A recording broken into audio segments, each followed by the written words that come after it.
Hey traders from around the world, it's Jeremy Alexander Newsom. This is your Friday trade review where I will be reviewing and discussing and covering a particular trade that a trader in the RLT community placed and kind of just walk through it. First of all, we had a massive 3% down day on the SPY, but it's actually an inside day candle, which is amazing. Here's what I'm thinking. At this point, it's most likely going to happen, and I'll pull up the SPY over here on the daily chart and just kind of look through it really quick. With this particular candle, if we get a gap down on Monday, which seems likely, but if we do, we could have a nice little bearish day. And then that bearish day would be what I would refer to as like the bear, start off with the bear move. If we close above or gap above or take out that bearish candle at all next week, that would be a trap. So if we get something like this and like a little bit of a retest is fine, but if we get like a strong gap above or a good close above that bearish candle, I probably would look for a bullish trade and just kind of see how high we could go at that juncture. Don't know if that's going to happen, of course. We will see, but this is a really nice candle, and here's kind of the E-minis setting up just so you can kind of see the trend that we have. We just trade right down to this trend line. Kind of interested to find out what we get on, obviously as general, like on open on Sunday night. But if we gap down nicely, I would expect to trade down, a trade back up to 25.30, and then we'll see. We either go higher or we kind of break down back into 2400. 2400 is going to be the very, very, very key level. We break that, and yep, we're going to have some new or at least some relative lows coming in the market because, again, there's still tons and tons of layoffs, and I just don't see how that's a positive thing. We will see, but can we be bullish on Monday? Absolutely. Absolutely, we can be bullish on Monday, and if we do gap up, it'll be really quite nice. I had a losing day both yesterday and today, which is fine. Losing days happen, and I'm most frustrated because I followed my plan perfectly, and the trades just didn't work.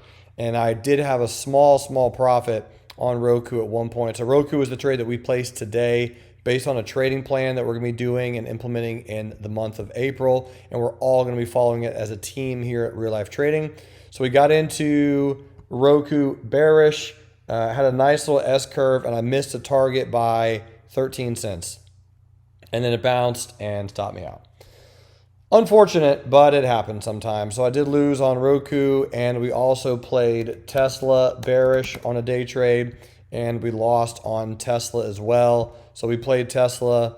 You can see nice bullish candle here. We closed below. We got in on the retest, and it just, boom, stopped us out right there. And that's okay. Live and learn. But very nice double bottom. This is the one that Maloney played for 4Rs. So great job, Maloney, playing Tesla bullish right there.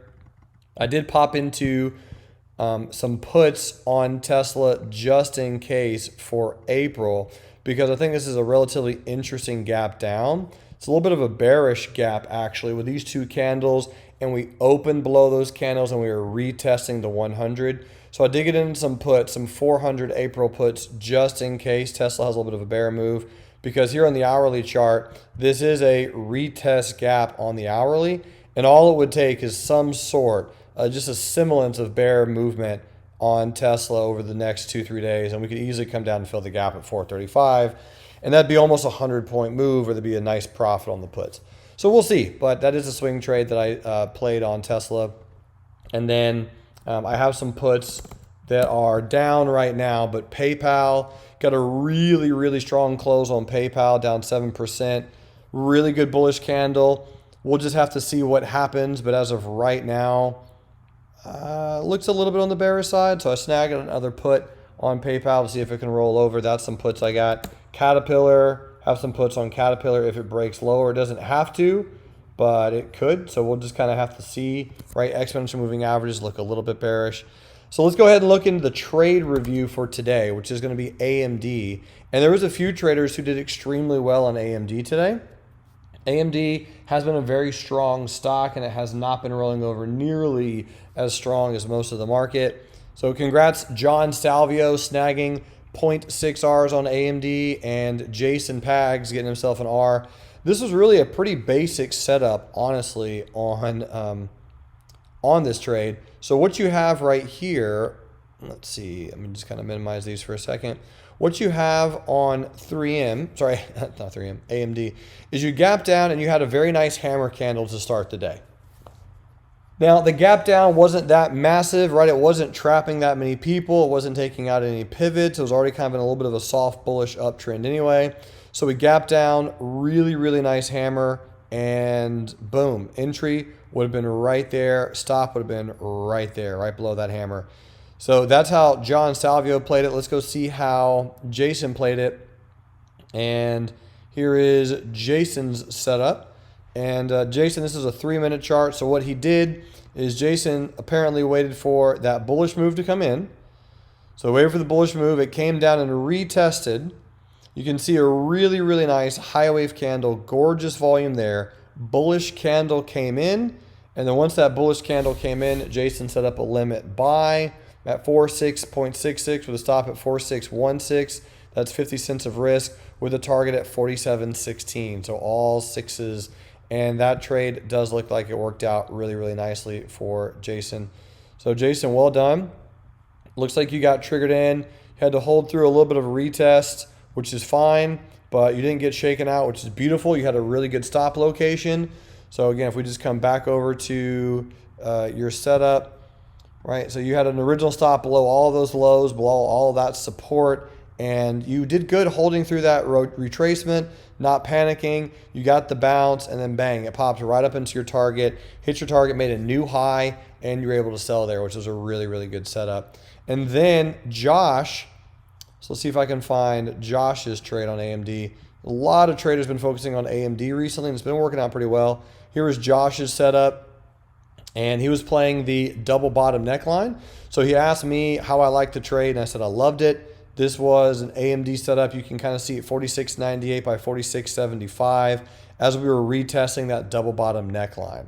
So we came down to the double bottom. Here's a double bottom, right? Nice little high, good resistance. So this was the resistance level right here. Nice breakout, pull back into that price, and then boom, just a really, really good bounce. So Josh, good setup on AMD. Congrats for those who did play AMD well. I should have, but I did not. I did lose on the day. On my day trades, the swing trade account looks okay because I got some bear puts out there, but I'm still down for the week, up for the month. We will see what transpires. Folks, have yourself a fantastic weekend. There's so much going on out there. I hope you all get to rest and relax some.